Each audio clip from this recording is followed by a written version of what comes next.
देखो अपन ने पढ़ लिया था ऑक्सीजन और CO2 का परिवहन।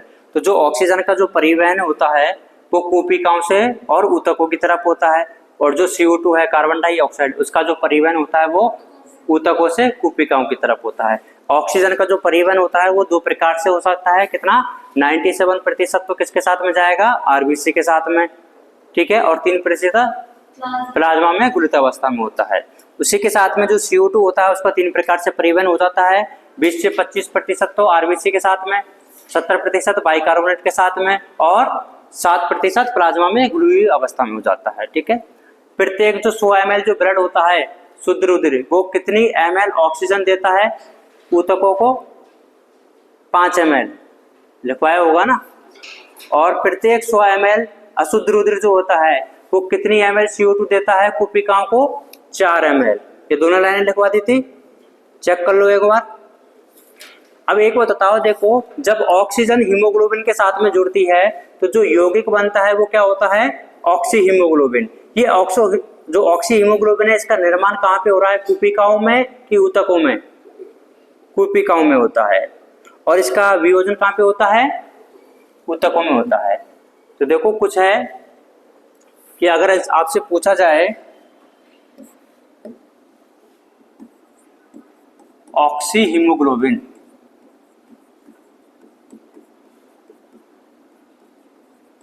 इसका निर्माण कहाँ पे होता है,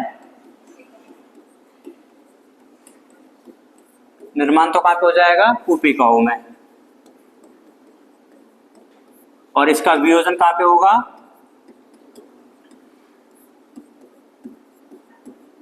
ऊतकों में होगा, ठीक है।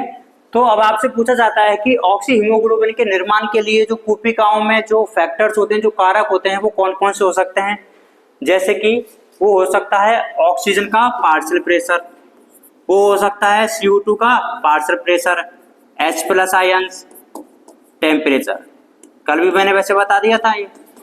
तो ऑक्सीजन का पार्शियल प्रेशर कूपिकाओं में बताओ ज्यादा होता है कि कम होता है, ज्यादा होता है। CO2 का कम होता है। H+ आयन बताओ ज्यादा होने चाहिए कि कम होने चाहिए, कम होने चाहिए। H+ आयन कम होंगे तो वो एसिडिक होगा, मतलब अम्लीय होगा कि क्षारीय होगा, अम्लीय होगा कि क्षारीय होगा। H+ अगर कम है तो, H+ कम है तो pH ज्यादा है, और pH ज्यादा है तो क्षारीय होता है, ठीक है। तो H+ कम होता है तो वो कैसा होता है, क्षारीय होता है। और बताओ जब टेम्परेचर भी कम होना चाहिए। तो ये कुछ कारक होते हैं जो कि कूपिकाओं में ऑक्सी हीमोग्लोबिन के निर्माण को क्या करते हैं, सुगम बनाते हैं। अब इसके अपोजिट में कहाँ पे लिख सकता हूँ, ऊतकों में। इतनी बात क्लियर है क्या। अब देखो दूसरा होता है क्या कि जब CO2 जो होती है वो हीमोग्लोबिन के साथ में जुड़ जाती है तो वो क्या बना लेती है, कार्ब अमीनो हीमोग्लोबिन। क्या बनाती है, कार्ब अमीनो हीमोग्लोबिन। तो कार्ब अमीनो हीमोग्लोबिन का निर्माण कहां पे होता है, कार्ब अमीनो हीमोग्लोबिन का निर्माण कहां पे होगा, कूपिकाओं में कि ऊतकों में, ऊतकों में होगा। देखो इसका ऊतकों में क्या हो जाता है, निर्माण हो जाता है। और टूटेगा कहां पे, ये कूपिकाओं में इसका क्या हो जाता है, वियोजन होता है। तो देखो अब यही फैक्टर क्या हो जाएंगे, इसके कार्ब अमीनो हीमोग्लोबिन के वियोजन को सुगम बना देंगे। भाई ऊतकों में तो क्या हो जाएगा, कार्ब अमीनो हीमोग्लोबिन बन जाएगा, ठीक है। और टूटेगा कहां पे, ये कूपिकाओं में जाकर के। तो देखो क्या हो गया है कि जो ऑक्सी हीमोग्लोबिन है वो तो कूपिकाओं से ऊतकों की तरफ होता है, मतलब ऑक्सीजन। और ये जो कार्ब अमीनो हीमोग्लोबिन होता है वो कहां से कहां तक हो जाएगा, ऊतकों से कूपिकाओं तक। अरे भाई यही तो है ना। देखो यहाँ पे बन गया है और ऊतकों में जाकर के टूट जाएगा। अब जब टूट जाएगा तो ऑक्सीजन अलग हो जाएगी, तो ऑक्सीजन अलग हो जाएगी तो कोशिकाओं को मिल जाएगी, ठीक है। इधर क्या हुआ, जब CO2 थी वो हीमोग्लोबिन के साथ में जुड़ गई तो यहाँ पे निर्माण हो गया है, कूपिकाओं में आएगी तो टूट जाएगी, और ये फैक्टर इसके लिए रेस्पॉन्सिबल हो जाते हैं। तो आपसे अगर पूछा जाएगा कि कौन से कारक होते हैं जो ऑक्सी हीमोग्लोबिन के कूपिकाओं में निर्माण को प्रेरित करते हैं, तो ये 4 फैक्टर है। अगर आपसे पूछा जाएगा ऐसे कौन से कारक होते हैं जो ऊतकों में ऑक्सी हीमोग्लोबिन के वियोजन को प्रेरित करते हैं, तो इसका उल्टा हो जाएगा। इसका उल्टा अगर अपन लिखेंगे तो बताओ क्या क्या हो जाएगा, PO2 कम या ज्यादा, कम, PCO2 ज्यादा, H प्लस आयन ज्यादा और टेम्परेचर भी ज्यादा। H प्लस की वजह से pH तो तुम निकाल ही लोगे, कोई काम है तो वो ज्यादा हो जाएगा। तो एक तो यह होता है किसके लिए, ऑक्सी हीमोग्लोबिन के लिए। अब मैं सेम चीज पूछूं कि ऐसे कौन से कारक होते हैं जो कोशिकाओं में कार्ब अमीनो हीमोग्लोबिन का वियोजन करवाते हैं, तो यही कारक हो जाएंगे भाई। कार्ब ऑक्सी हीमोग्लोबिन का तो वो निर्माण करवा रहा है यही कारक, लेकिन किसका वियोजन करवाएंगे, ये कार्ब अमीनो हीमोग्लोबिन का निर्माण करवाएंगे। आया क्या समझ में? इसको एक बार करो नोट, इंपॉर्टेंट है।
हो गया?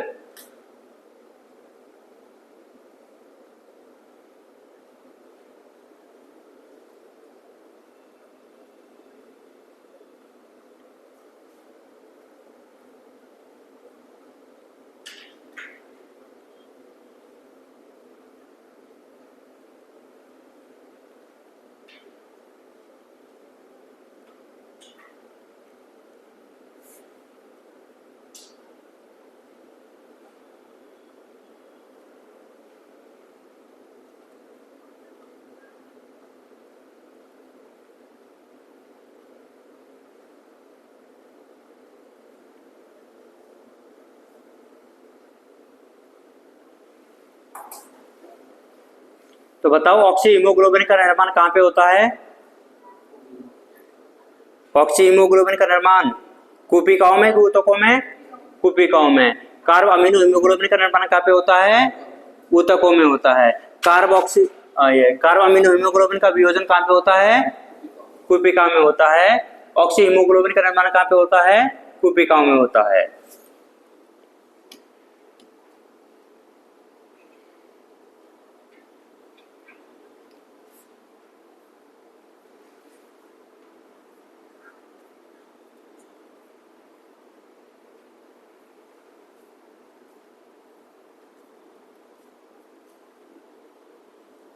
अब देखो दो प्रकार के प्रभाव होते हैं।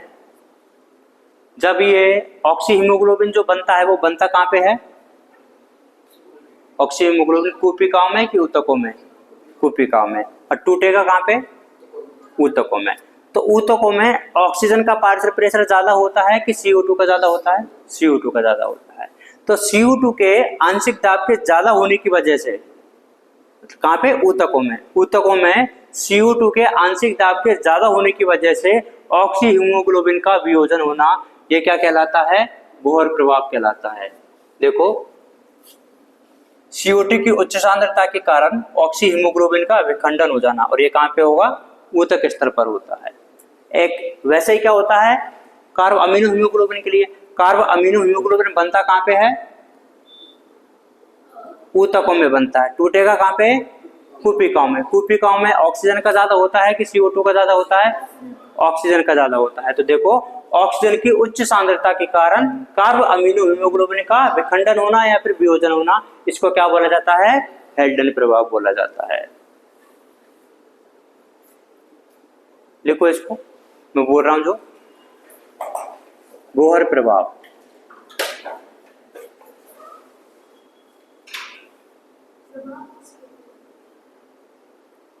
बोहर प्रभाव,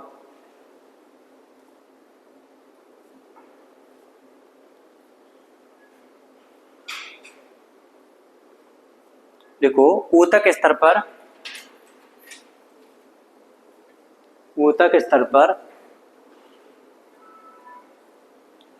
CO2 की अधिक CO2 के अधिक आंशिक दाब की वजह से, ऊतक स्तर पर CO2 के अधिक आंशिक दाब की वजह से ऑक्सी हीमोग्लोबिन का टूटना,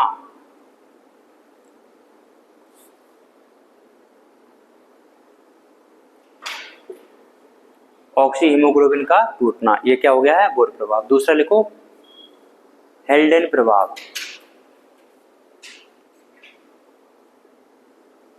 हेल्डेन प्रभाव देखो कूपी का स्तर पर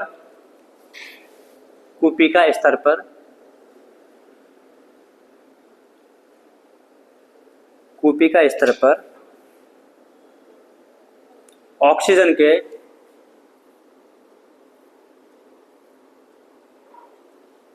के अधिक आंशिक दाब की वजह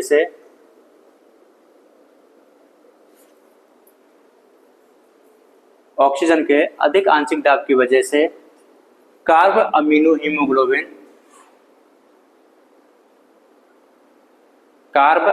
हीमोग्लोबिन का विखंडन या टूटना,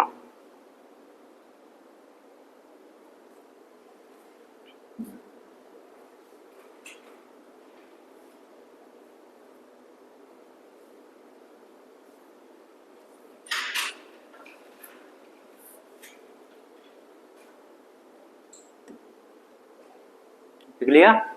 अब पढ़ते हैं रेगुलेशन ऑफ ब्रीदिंग, श्वसन का नियमन।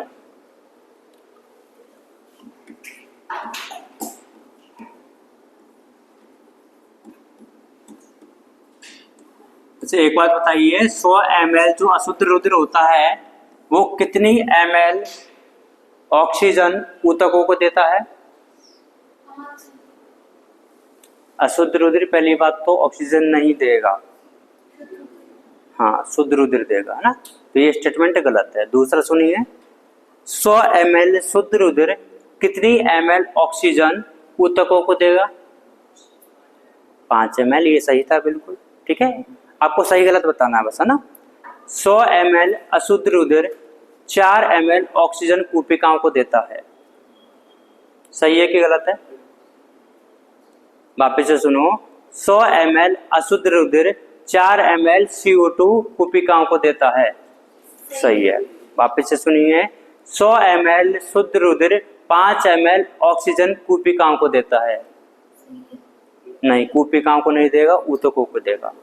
तो देखो इसमें 4 जगह पे गलती होने के चांस रह जाते हैं। पहले तो रुधिर कौन सा शुद्ध है कि अशुद्ध है, ठीक है, कौन सी गैस दे रहा है, ऑक्सीजन दे रहा है कि CO2 दे रहा है, कितनी दे रहा है, 4 ml की 5 ml, और किसको दे रहा है, ऊतकों को दे रहा है कि कूपिकाओं को दे रहा है, ठीक है, तो ये ध्यान रखना। नेक्स्ट है रेगुलेशन ऑफ ब्रीदिंग, श्वसन का नियमन। तो देखो जो श्वसन का नियम है ये किससे कंट्रोल होता है? तंत्रिका तंत्र से। किससे होता है? तंत्रिका तंत्र से।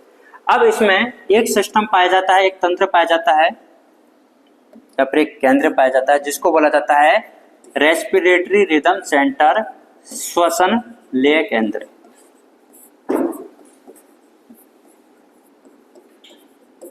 क्या बोला जाता है इसको? श्वसन लय केंद्र। और ये पाया जाता है कहां पर? मेडुला में, है ना, मेडुला ओलोंगेटा में।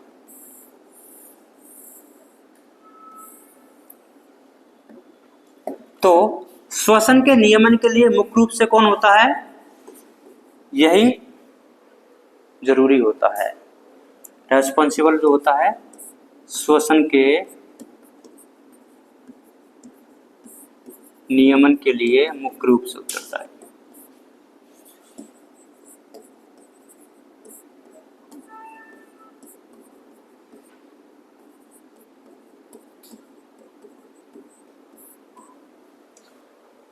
तो तो कौन सा केंद्र होता है? ये श्वसनलीय केंद्र होता है, जो कि कहाँ पे उपस्थित होता है?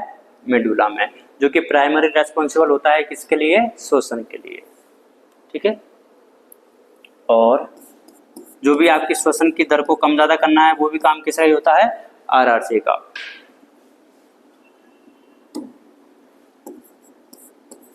श्वसन दर को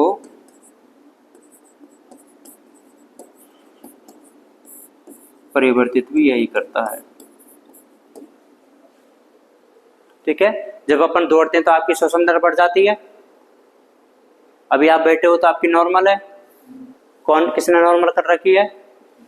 इसने कर रखी है। जब आप दौड़ोगे तो आपको ज्यादा सांस लेनी पड़ जाती है, श्वसन दर बढ़ जाती है।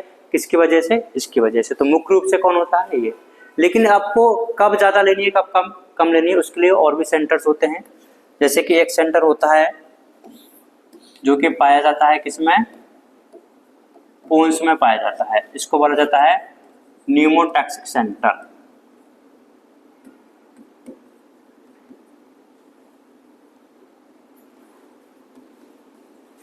क्या बोला जाता है इसको? Pneumotaxic centre.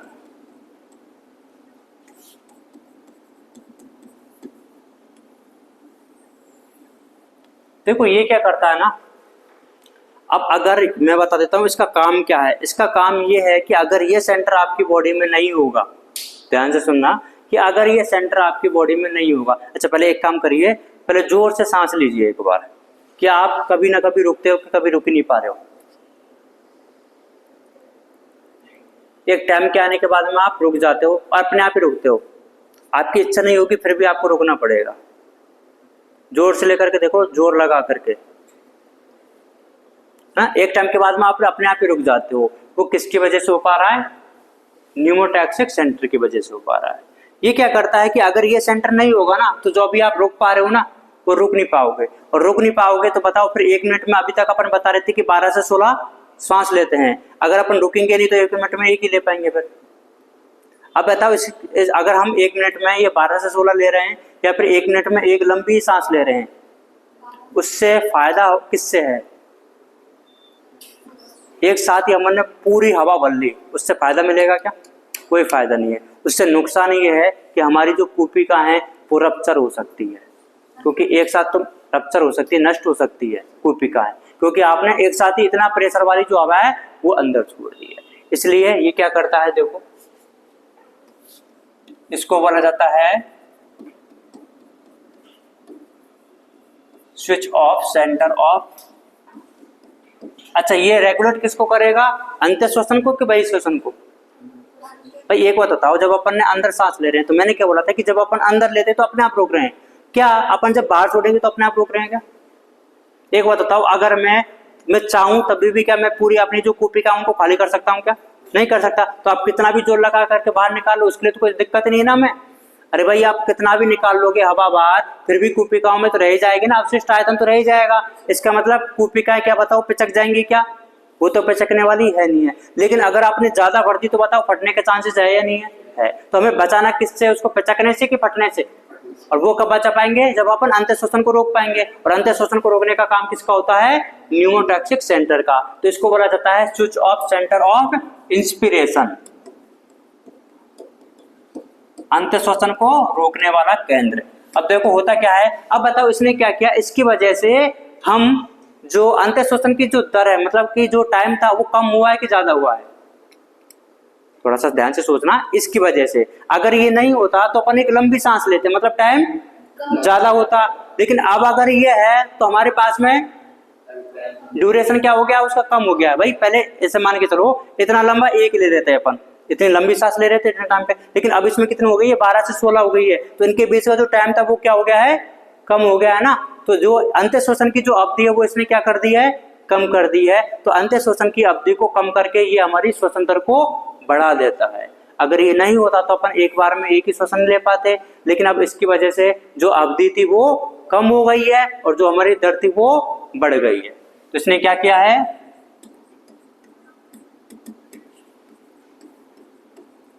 अंत्य श्वसन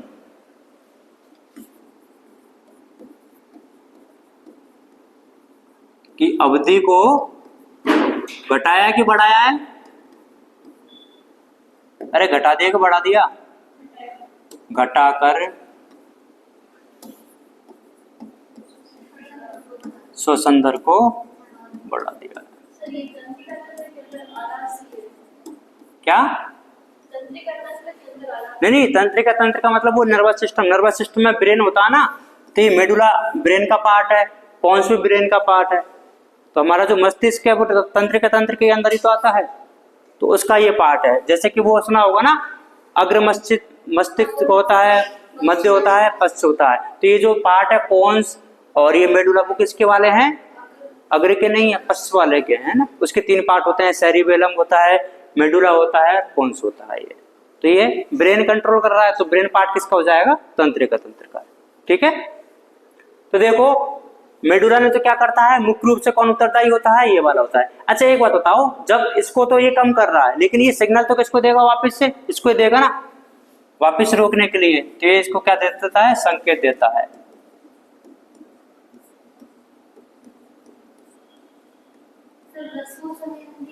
अभी आ रहे हैं ना, इसके बाद में वही बताऊंगा। तो देखो पहला तो क्या होता है, श्वसन लय केंद्र होता है, जो कि कहाँ पे उपस्थित होता है? मेडुला में उपस्थित होता है, जो कि श्वसन के नियमन के लिए मुख्य रूप से उत्तरदायी होता है, और ये श्वसन दर को क्या कर देता है? परिवर्तित करता है।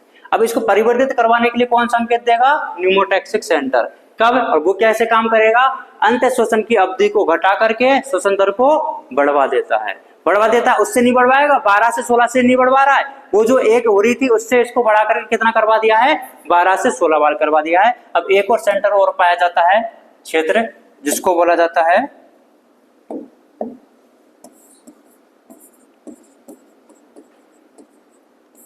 रसायन संवेदी, हाँ इसको बोला जाता है chemosensitive area.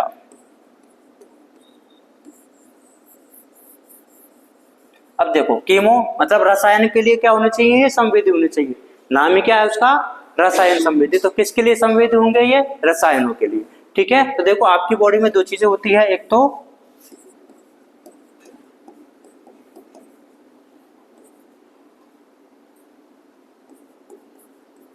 Carotid artery. Carotid जो आर्टरी होती है, कभी आपने महाधमनी का नाम सुना है? ठीक है, तो देखो होता कैसा है,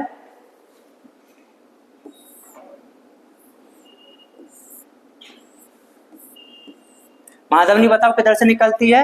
बाएं नीले से निकलती है। किधर से निकलेगी? बाएं नीले से।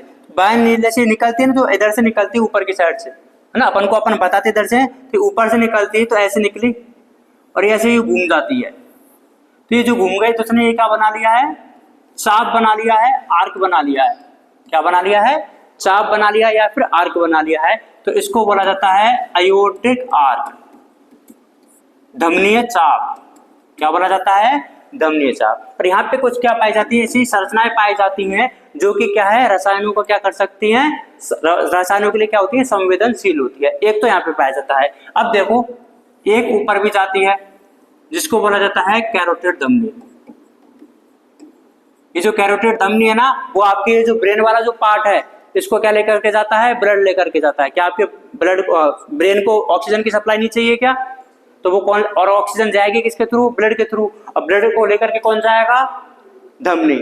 ठीक है, तो जो ब्रेन को लेकर के जाती है वो कौन सी होती है, कैरोटिड धमनी होती है। और जो इधर चाप बना देती है उसको क्या बोला जाता है, धमनी चाप या फिर एयोटिक चाप बोला जाता है। तो देखो इसके लिए जो रिसेप्टर के लिए जो पाए जाते हैं वो कौन कौन से होते हैं, तो कैरोटिड आर्टरी पे पाए जाते हैं, और एक होता है एयोटिक आर्क। हिंदी में इनको बोला जाता है धमनी चाप, और इसको बोला जाता है क्या, कैरोटिड ग्रीवा धमनी। मतलब ये पूरी जो आती है। अब देखो इनके पास में क्या पाई जाती है, वैसी बॉडी पाई जाती है। ये दोनों किसके लिए होते हैं, रसायनों के लिए कैसे हैं, संवेदी है। अब आप पूछोगे कि सर कौन से रसायनों के लिए, तो ये जो रसायन होते हैं वो कौन कौन से होते हैं भाई, एक तो होता है CO2, एक तो क्या है CO2, और दूसरा कौन सा है H+ आयंस। हाइड्रोजन। एक तो क्या है CO2 और एक होता है H+ आयन। तो अगर हमारे रक्त में, अच्छा एक बात बताओ, ये जो ग्रीवा जो धमनी है, मतलब हमारे ब्रेन को जो लेके जा रही थी, और ये जो धमनी हमारे जो शरीर को लेके जा रही थी, ये जो रुधिर लेकर के जो जाएंगी वो शुद्ध होगा? क्या शुद्ध होगा? शुद्ध होगा ना।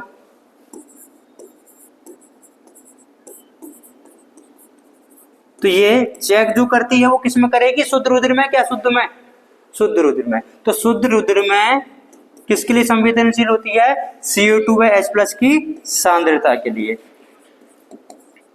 अब देखो होगा क्या, अगर हमारे शुद्ध रुधिर में CO2 और H+ की जो सांद्रता है वो अगर हो गई ज्यादा, क्या हो गई? ज्यादा। क्या हो जाएगी? ज्यादा। कभी आपको दम घुटने वाला जैसा फील हुआ है? सफोकेशन जिसको बोल देते हैं। क्या करते हो जब सफोकेशन होता है? तो आपको खुले में चले जाते हो। क्यों खुले में क्यों गए हो? ऑक्सीजन नहीं मिलती है। सेम केस इसमें भी होता है, जब हमारे शुद्ध रुधिर में ऑक्सीजनेटेड ब्लड में CO2 का अमाउंट ज्यादा हो जाता है। और मैंने आपको स्टार्टिंग में ही बता दिया था, जो CO2 होती है वो कैसी होती है? हार्मफुल होती है, नुकसानदायी होती है। तो ये अगर हमारे शरीर में ज्यादा होती जाएगी, ज्यादा होती जाएगी, अरे वो नहीं जा पाती तभी तो रेगुलेशन, और कैसे होगा? नहीं होता है तभी तो। सफोकेशन क्या टाली बटे हो जाता है क्या? कोई दिक्कत होती तभी तो होता है ना। अभी तो तुम नॉर्मल ही हो, अभी तो नहीं हो रहा है। तो अगर हो जाएगा तो वो चेक करेगा। तो अगर शुद्ध रुधिर में CO2 और H+ की सांद्रता क्या हो गई है? ज्यादा हो गई है। तो बताओ अब आपको क्या लेनी पड़ेगी?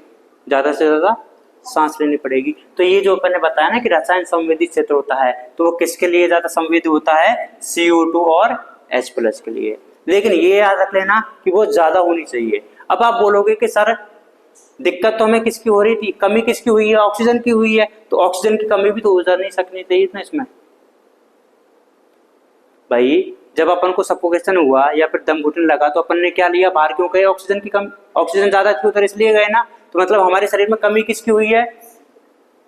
CO2 तो ज्यादा हुआ है, कमी क्या हुआ है? ऑक्सीजन। तो आप ये भी तो आपके माइंड में आ सकता है कि इसमें ऑक्सीजन का रोल क्यों नहीं है? इसकी दिक्कत यह है कि देखो जब हमारी बॉडी में जो ऑक्सीजन है वो बहुत ज्यादा कम होगी तब जाकर के हमें वो पता लगेगा। लेकिन अगर CO2 का अमाउंट थोड़ा सा भी बढ़ गया तो हमें पता लग जाएगा। तो बताओ हमें बचाने के लिए उस CO2 का अमाउंट को थोड़ा सा बढ़ना भी जरूरी है कि उस जो ऑक्सीजन है उसका बहुत ज्यादा कम होना चाहिए। जब CO2 जो ऑक्सीजन है वो जब बहुत ज्यादा कम हो जाएगी तब तक तो आपके बहुत सारे जो ऑर्गन है वो ही डैमेज हो जाएंगे। अब तब जाकर के आपको अगर पता लगेगा तब क्या करोगे आप? इसलिए हमारी बॉडी का जो सिस्टम है वो ऐसा बनाया गया है कि हमारे इसके रेगुलेशन में, मतलब रसायनों के रेगुलेशन में जो ऑक्सीजन जो होती है ना, तो मतलब ऑक्सीजन का जो अमाउंट है वो बहुत ज्यादा कम होगा तो हमें पता लगता है। लेकिन अगर CO2 का अमाउंट थोड़ा सा भी ज्यादा हो गया तो हमें पता लग जाएगा। और ये क्या कर देता है? वापिस से रसायन संवेदी एरिया भी किसको सिग्नल भेज देता है? इसको भेज देता है। और ये क्या करवा देता है? हमें ज्यादा से ज्यादा श्वसन करवाता है। तो ज्यादा से ज्यादा अपन श्वसन करेंगे तो हमारी बॉडी में ज्यादा से ज्यादा क्या आने लग जाएगी? ऑक्सीजन आने लग जाएगी। इसलिए यहाँ पे एक लाइन भी लिखी हुई है आपकी NCERT में कि इसके नियमन में, किसके नियमन में? श्वसन के नियमन में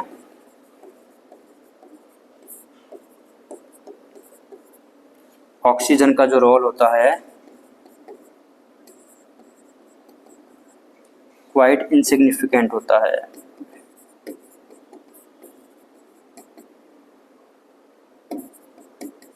मतलब नाम मात्र के लिए होता है ना। तो उसका ज्यादा रोल क्यों नहीं है? क्योंकि अगर ऑक्सीजन बहुत कम होगी, हाँ वापस बता देता हूँ। देखो रसायन संवेदी जो क्षेत्र है इसके लिए जो रिसेप्टर्स है, अब आप ये भी पूछ सकते हो कि सर इनमें ही क्यों मिलते हैं? इनमें इसलिए मिलते हैं क्योंकि जब हमारा जो दायां लेफ्ट वाला जो बायां जो नील है जब वो पंप करेगा तो महाधमनी से ब्लड जाएगा। महाधमनी से ब्लड कहाँ पे जाता है? शरीर में जाता है। तो हमारा जो शरीर में जो शुद्ध रुधिर जा रहा है उसमें अमाउंट देखनी पड़ेगी ना। अब भाई जो उसको जा रहा है कूपिका को जा रहा है तो उसको तो अपन निकालना ही चाहते हैं, तो उसमें तो आराम से बड़े कोई दिक्कत नहीं है। लेकिन किसमें नहीं बढ़नी चाहिए? हमारे शुद्ध रुधिर में जो हमारे शरीर को जा रहा है। देखो शरीर को अपन को देनी क्या है? ऑक्सीजन देनी है, CO2 देनी है? ऑक्सीजन देनी है। लेकिन अभी अपन ने क्या बोला कि शुद्ध रुधिर में क्या बढ़ गया है? CO2। ये सही बात है कि गलत है? मतलब ये तो नहीं बढ़ना चाहिए ना। तो अगर ये ज्यादा हो जाएगा तो कौन से जो रिसेप्टर है वो संवेदी अंग है वो एक्टिवेट हो जाते हैं?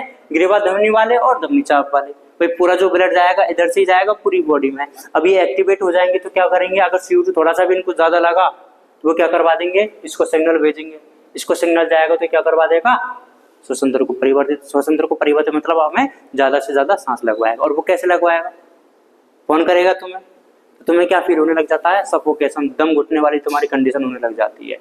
तो जब दम घुटेगा तो आप क्या खुले में चले जाते हो, या फिर आपने देखा भी होगा नॉर्मली अपन ऐसे कर लेते हैं, ये क्या हमारी श्वसन दर क्या है, बढ़ जाती है, जिससे कि ज्यादा से ज्यादा ऑक्सीजन अंदर जाए। इसलिए अब ऑक्सीजन का तो इसमें कोई रोल ही नहीं है। आगे समझ में भाई, करो इसको नोट, देखो इसको और बढ़वा देता हूँ उससे।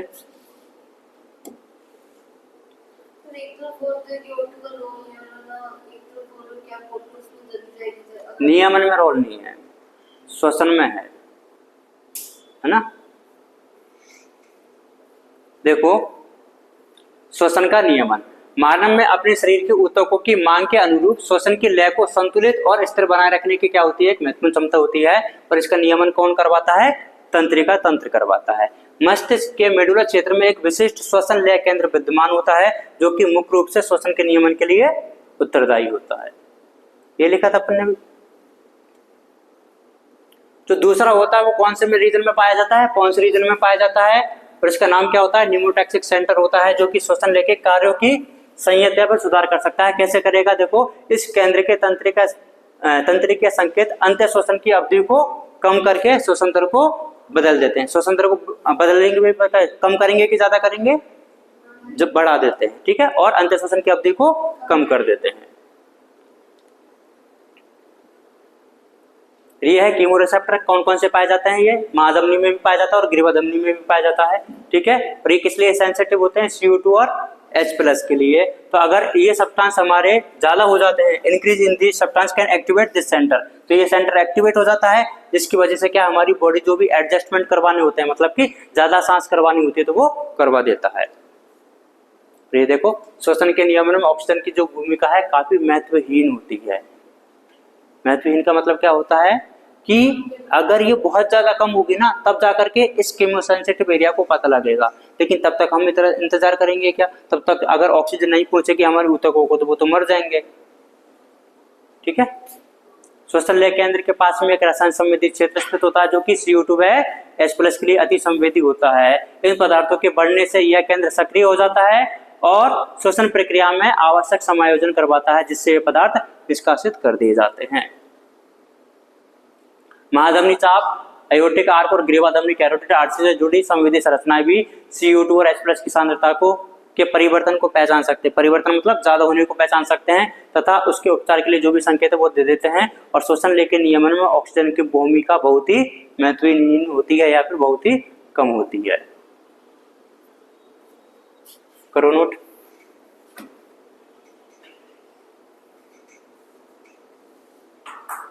इससे करोगे कि उससे करोगे, करो।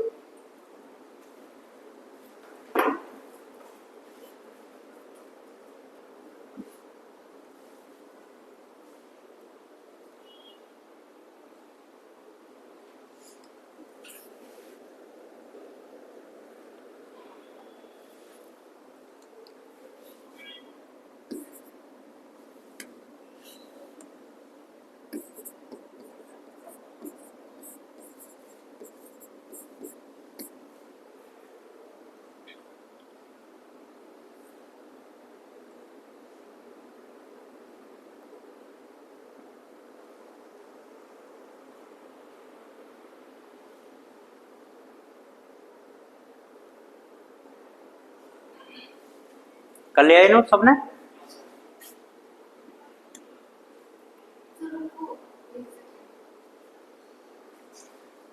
देखो अपने जो मस्तिष्क है उसके 3 पार्ट होते हैं, अग्र मस्तिष्क, मध्य मस्तिष्क और पश्चिम मस्तिष्क। तो दो पश्चिम वाला जो होता है उसके भी 3 पार्ट होते हैं, सेरिबेलम है ना, और मेडुला और पोन्स।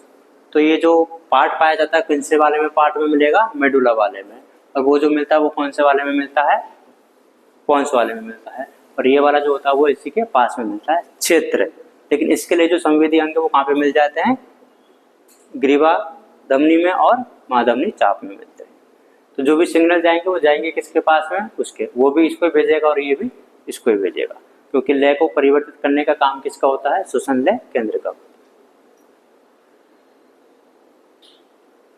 ठीक है, ये देखो ये मेडुला, ये सेरेबेलम वाला पार्ट होता है, ये नीचे इसके मेडुला पाया जाता है, ऊपर कौन सा होता है, पोन्स होता है। ठीक है, इस ये क्या करते हैं, इसको कंट्रोल करते हैं, सारे पास पास में होते हैं। ये ऐसा लिखा हुआ है कि वो उसको कम ज़्यादा कैसे करेंगे, तो अपन को पता है अंत्य श्वसन में किसका रोल होता है, डायाफ्राम का, ईआईसीएम का होता है। ठीक है, और जब अपन बलपूर्वक करवा देते हैं तो एब्डोमिनल मसल और आईआईसीएम का होता है। ठीक है, लेकिन ये एनसीईआरटी में नहीं, तो नहीं बताएंगे। आगे बात करते हैं, कुछ बीमारियां होती हैं इससे रिलेटेड, श्वसन संबंधी क्या होते हैं, विकार होते हैं। इसमें सबसे पहले आ जाता है कौन सा, अस्थमा, जिसको बोला जाता है दमा। अस्थमा आपने देखा भी होगा, सुना भी होगा, उसमें क्या दिक्कत आती है आपके हिसाब से, श्वसन में दिक्कत आती है। तो ये जो श्वसन में जो दिक्कत आती है, अंत्य श्वसन में आती है कि बहिः श्वसन में आती है,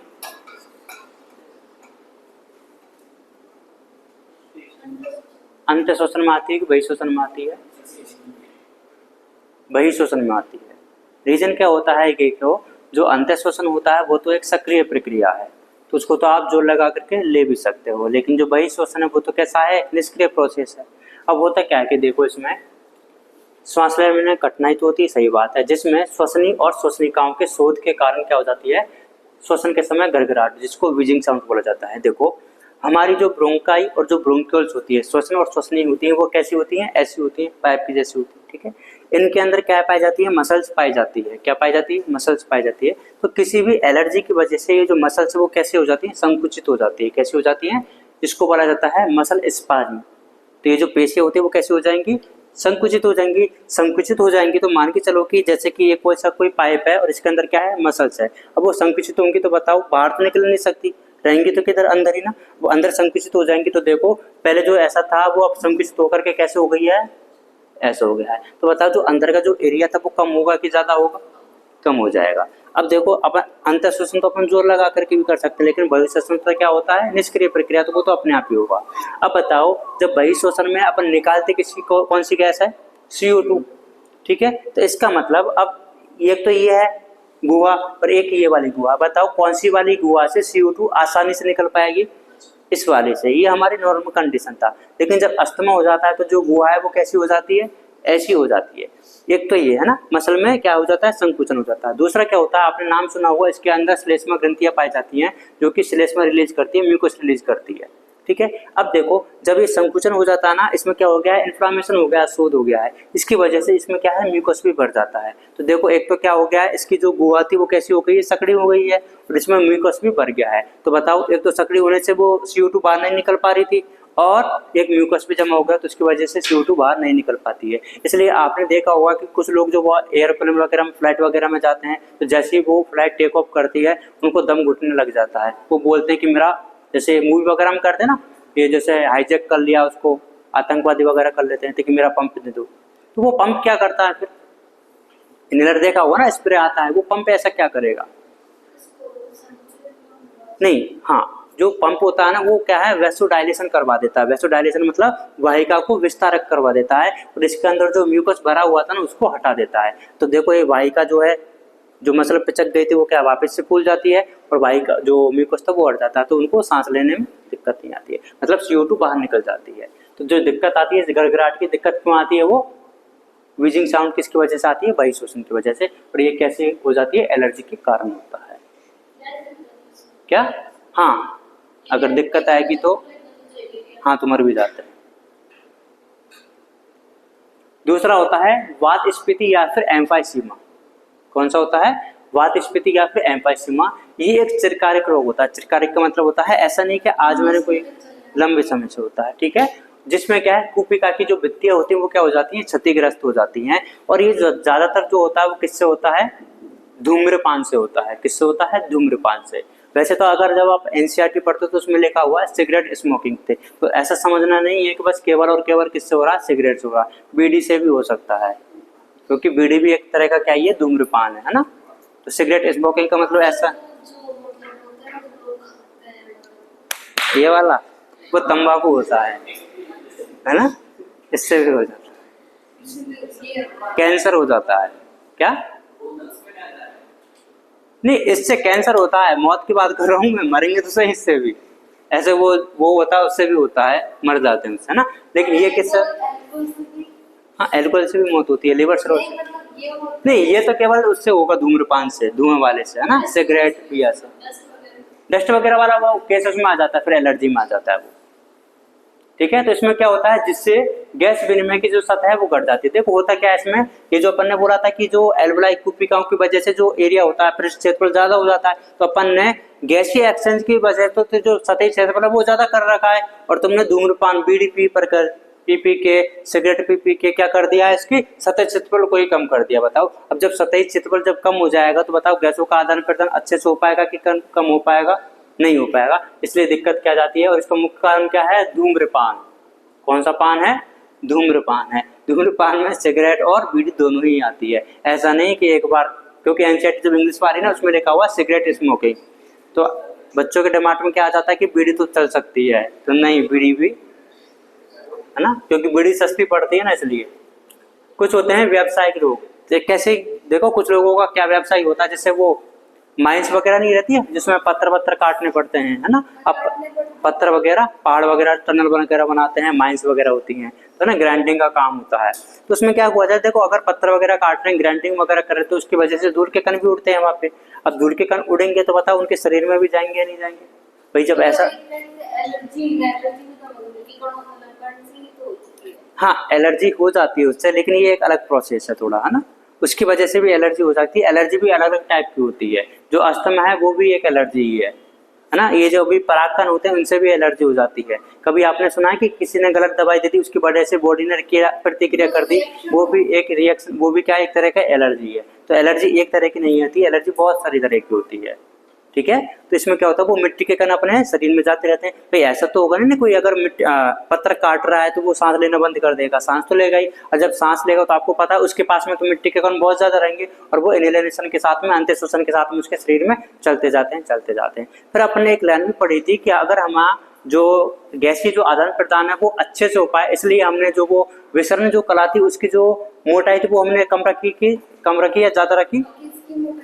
विसरण कला की, डिफ्यूजन मेम्ब्रेन की, वो तो मैंने बता दी जब तुम्हारा ध्यान नहीं था।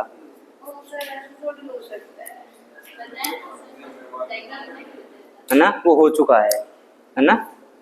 तो वो जो विसरण कला की जो मोटाई वो कम रखनी पड़ेगी कि ज्यादा रखनी पड़ेगी?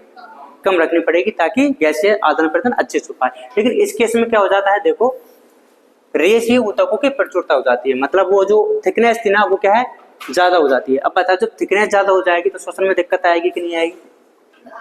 आएगी, तो वही तो आनी चाहिए, इसमें बीमारी हो जाती है। अब एक होता था जैसे कि तुम डॉक्टर बन गए और आपके पास में कोई सा ऐसा मरीज आता है जिसको ये ओआरडी हो रखा है, बताओ आप उसको क्या सलाह दोगे कि कल से काम पे मत जाना?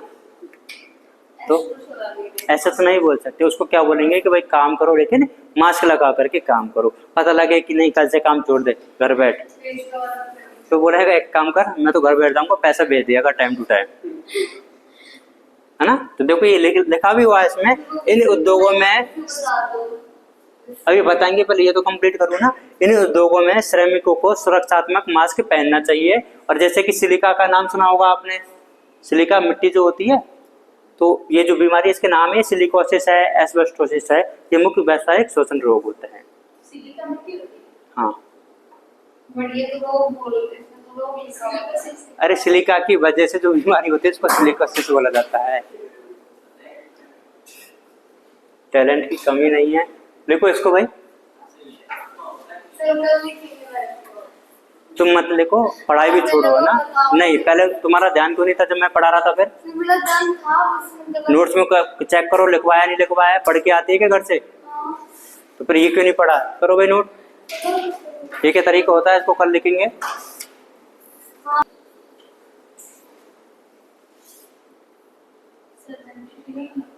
लिखो, बस ये लिखना है ना, डायग्राम बनाने मतलब। वैसे अगर आपको आइडिया हो तो ये जो एलर्जी जब भी होती है हमें, तो हमारे शरीर में एक एंटीबॉडी पाई जाती है IgE, वो एक्टिवेट होती है ना।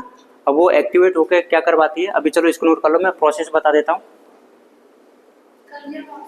सबको करने दो है ना, सबका साथ सबका डॉक्टर बनाना है, एक को नहीं बनाना है।